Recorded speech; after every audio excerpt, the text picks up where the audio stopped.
Hello students, आज की जो आपकी वर्कशीट है दैट इज़ वर्कशीट नंबर 51। इसमें हम हेरिडिटी एंड एवोल्यूशन के आगे के पार्ट्स पढ़ेंगे।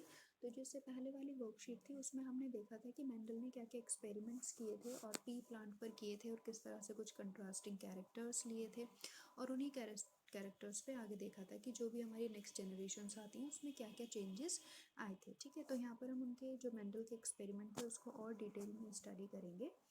तो इसमें क्या था, मेंडल के जो एक्सपेरिमेंट थे उन्होंने क्या किया, बहुत सारे सीक्रेट्स हेरिडिटी के बारे में उन्होंने रिवील किए। यानी कि किस तरह से जो पेरेंट्स हैं वो अपनी कैरेक्टरिस्टिक्स किस तरह से अपनी नेक्स्ट प्रोजेनी या नेक्स्ट ऑफ स्प्रिंग्स या फिर हम कह सकते हैं नेक्स्ट जनरेशन्स या अपने बच्चों के अंदर किस तरह से ट्रांसफ़र करते हैं।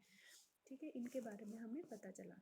तो उन्होंने सबसे पहली चीज़ तो उन्हें ये रिसर्च करने का कहाँ से लगा कि हाँ मुझे और ज़्यादा जानना चाहिए और ज़्यादा देखना चाहिए। क्या हुआ कि उन्होंने ये देखा कि अगर एक जनरेशन में सपोज करो कि उन्होंने एक बार वॉयलेट कलर के फ्लावर्स लिए, दूसरी बार कैसे लिए, वाइट वाले। ठीक है, या फिर अगर हम फ्लावर्स को छोड़कर सिर्फ हाइट के ऊपर बात करें तो उन्होंने क्या किया, एक बार सारे लॉन्ग जो मतलब टॉल प्लांट्स थे, काफ़ी लंबे थे, वो लिए थे और स्मॉल प्लांट्स। और जब इनका उन्होंने क्या कराया, क्रॉस कराया, तो इसमें क्या हुआ, उनको कभी भी एक भी जनरेशन में ऐसा नहीं हुआ कि मीडियम हाइट का प्लांट मिला हो।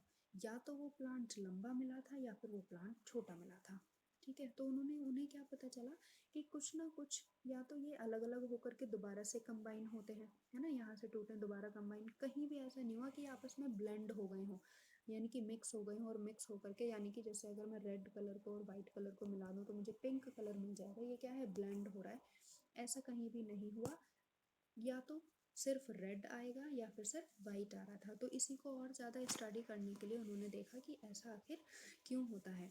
तो क्या हुआ, उन्होंने क्या किया, 30,000 लगभग 30,000 पी प्लांट्स पर उन्होंने कई सालों तक रिसर्च की और अपनी रिसर्च के बेसिस पर उन्होंने अलग अलग जनरेशन्स में हमें रेशियो बताए, जिससे हमें पता चला कि किस जनरेशन में क्या चेंजेस आते हैं। ठीक है, तो यहाँ पर हम वो चीज़ इन्होंने जो की थी वो क्या की थी, वॉयलेट फ्लावर्स वाले जो प्लांट्स थे उन पर और वाइट फ्लावर्स वाले प्लांट पर की थी।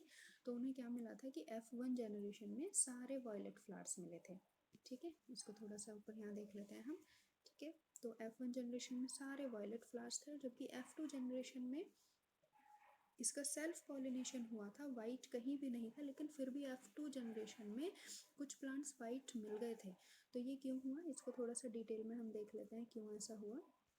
देखो, सबसे पहली चीज़ हमने क्या लिए, पेरेंट प्लांट्स लिए। पेरेंट प्लांट्स में सपोज मैं यहाँ पर आपको उनकी लेंथ के अकॉर्डिंग बता रही हूँ। ठीक है, सपोज करो हमने क्या लिया, F1 जनरेशन में एक जो हमारे पेरेंट प्लांट है वो हमने लंबा टॉल, ठीक है, ले लिया, और दूसरा हमने लिया स्मॉल।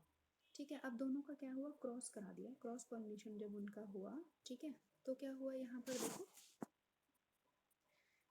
ये आएगी हमारी F1 जनरेशन, इस तरह से ये क्रॉस होगा।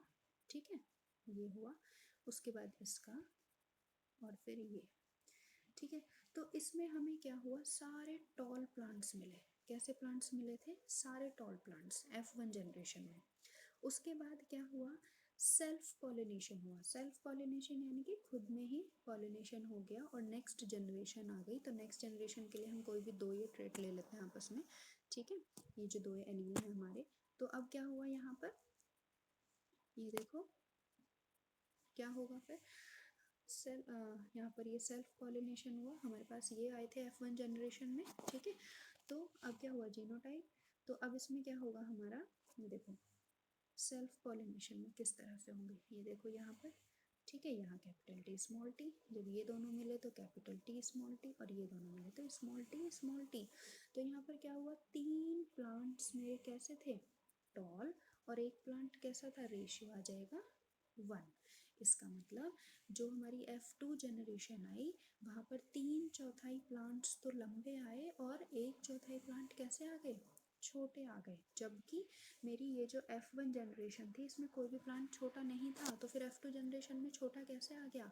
इसका मतलब क्या था, यहाँ से उन्हें पता चला लॉ ऑफ डोमिनेंस के बारे में। मीन्स कि लॉ ऑफ डोमिनेंस क्या कहता है कि जब भी ट्रेट्स जाते हैं वो पेयर्स की फॉर्म में जाते हैं। तो जो डोमिनेट होता है, डोमिनेट का मतलब सीधी सीधी समझो कि जो स्ट्रॉन्ग होगा वो अपनी पकड़ बनाएगा, अपनी छाप छोड़ेगा। ठीक है। तो ये क्या था, जो डोमिनेट था वो अपना कैरेक्टर शो करता था, और दूसरा कैसा होता था, रिसेसिव, वो छुपा हुआ रहता था। कब तक छुपा रहता था, जब तक उसको अपने जैसा एक और ना मिल जाए, और जैसे ही उसको अपने जैसा एक और मिलेगा वो क्या करेगा, यहाँ पर ये देखो, ये चीज़ देख लो दोबारा, यहाँ से जैसे ये था F1 जनरेशन में, यहाँ पर ये जो कैपिटल T है ये डोमिनेंट है, ठीक है। तो इसलिए यहाँ पर कैसे प्लांट्स आएंगे, टॉल आएंगे, और ये स्मॉल टी कैसा है, रिसेसिव, छुपा हुआ है।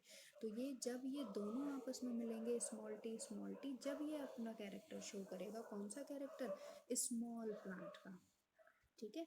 अगर इसके साथ दोबारा से कोई यहाँ पर कैपिटल टी आ जाएगा तो ये फिर से रिसेसिव रहेगा, लेकिन ऐसा नहीं होगा कि किसी और जनरेशन में ट्रांसफर नहीं होगा, ट्रांसफर होगा हर जनरेशन में, लेकिन क्या होगा, हर जनरेशन में क्या होगा, जहाँ कब तक वेट करेगा, जब तक इसको इसके जैसा नहीं मिल जाता, ऐसी कंडीशन नहीं मिल जाती कि ये कैसा हो जाए, डोमिनेंट हो जाए, ठीक है। तो यहाँ से हम ये पढ़ लेते हैं लॉ ऑफ डोमिनेंस के बारे में, राइट। तो क्या कहा मेंडल ने कि,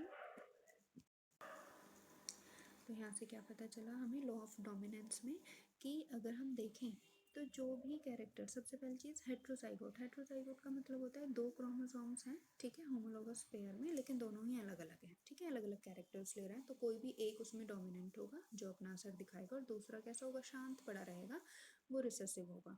तो जब एक कैरेक्टर दूसरे कैरेक्टर के ऊपर हावी हो जाता है और अपनी क्या करता है, खुद को शो करता है बाहर, तब हम उसे कहते हैं लॉ ऑफ डोमिनेंस, ठीक है। और इस केस में हमें क्या पता लगेगा कि अगर हमारा कैपिटल टी हमारा डोमिनेंट होगा तो हमें प्लांट कैसा दिखेगा, वो लंबा ही दिखेगा, ठीक है। तो यहाँ से आपको डोमिनेंट और रिसेसिव की डेफिनेशन यहाँ पर दी हुई है कि डोमिनेंट क्या होता है, वो ट्रेट जो खुद को एक्सप्रेस करता है, F1 जनरेशन में वो डोमिनेंट है, और रिसेसिव जो कैसा रहेगा, छुपा दिया जाएगा उस डोमिनेंट एलील के थ्रू, ठीक है। तो ये कैसा होगा, रिसेसिव। उसके बाद आता है आपका मोनोहाइब्रिड क्रॉस में law of segregation. Law of segregation का मतलब क्या होता है कि जो हमारे पेयर्स होते हैं वो फिर से क्या कैसे होते हैं, फिर से टूटते हैं, अलग अलग होंगे और फिर से एक साथ मिलेंगे नई फॉर्म में, जैसे हमने यहाँ पर ये देखा था F1 जनरेशन के, ये फिर से क्या होंगे, इस तरह से अलग अलग जाएंगे यहाँ से, ठीक है ये, और दोबारा से इनका कैसा होगा, सेल्फ पॉलिनेशन, और इस सेल्फ पॉलिनेशन की वजह से ही हमें फिर से एक नया जीनोटाइप मिल जाएगा, जो हमारा क्या आया था, 3:1 का, 3 लॉन्ग एंड 1 शॉर्ट, राइट। अब इसी से रिलेटेड क्या है आपके कुछ क्वेश्चंस हैं जिन्हें हम देख लेते हैं। सबसे पहला क्या है आपका, what are dominant and recessive alleles. तो डोमिनेंट क्या है, जो खुद को एक्सप्रेस करेंगे, और रिसेसिव क्या है, जो मास्क कर दिए जाएंगे, छुपा दिए जाएंगे इन डोमिनेंट्स के थ्रू, ठीक। उसके बाद आपको मोनोहाइब्रिड क्रॉस शो करना है लॉ ऑफ सेग्रीगेशन में, तो इसमें आप आसानी से इसको बना सकते हैं, ठीक है। तो यहाँ से लॉ ऑफ सेग्रीगेशन में आपको ये मिल जाएगा, ठीक है ना। और उसके बाद ये कैपिटल टी यहाँ पर आएगा, ये capital T small T and small T, right. उसके बाद आपका है फिर थर्ड, डिफाइन हेट्रोजाइगट्स। तो हेट्रोजाइगट्स का आपको आंसर ये दिया हुआ है कि जब दो क्रोमोसोम्स होते हैं और दोनों अलग अलग होते हैं, होमोलोगस पेयर में दोनों डिफरेंट होते हैं, एक डोमिनेंट और एक रिसेसिव, तो वो क्या है आपका, वो हेट्रोजाइगस है, राइट। और लास्ट क्वेश्चन है आपका, अ ट्रेट में B inherited but may not be expressed, यानी कि एक ट्रेट वो इनहेरिट तो हुआ है, यानी कि जनरेशन टू जनरेशन ट्रांसफर तो हुआ है, लेकिन एक्सप्रेस नहीं हुआ है। इसका मतलब ये कौन सा है, रिसेसिव ट्रेट की बात कर रहे हैं हम, ठीक है। तो उसके बारे में आप बता देंगे, और रिसेसिव ट्रेट का जो एग्जाम्पल है कोई भी एक एग्जाम्पल दे देंगे, जैसे हमारे F1 जनरेशन में स्मॉल टी हमारा था, रिसेसिव ट्रेट था, लेकिन फिर भी हमें प्लांट्स कैसे मिले, लॉन्ग, क्यों, क्योंकि उसके साथ डोमिनेंट जो था वो कौन सा था, कैपिटल टी, जिसने उनको टॉल प्लांट्स में कन्वर्ट कर दिया था, राइट। आई होप कि आपको अच्छे से समझ आई होगी। अब आप इसको करने की कोशिश करेंगे। Thank you.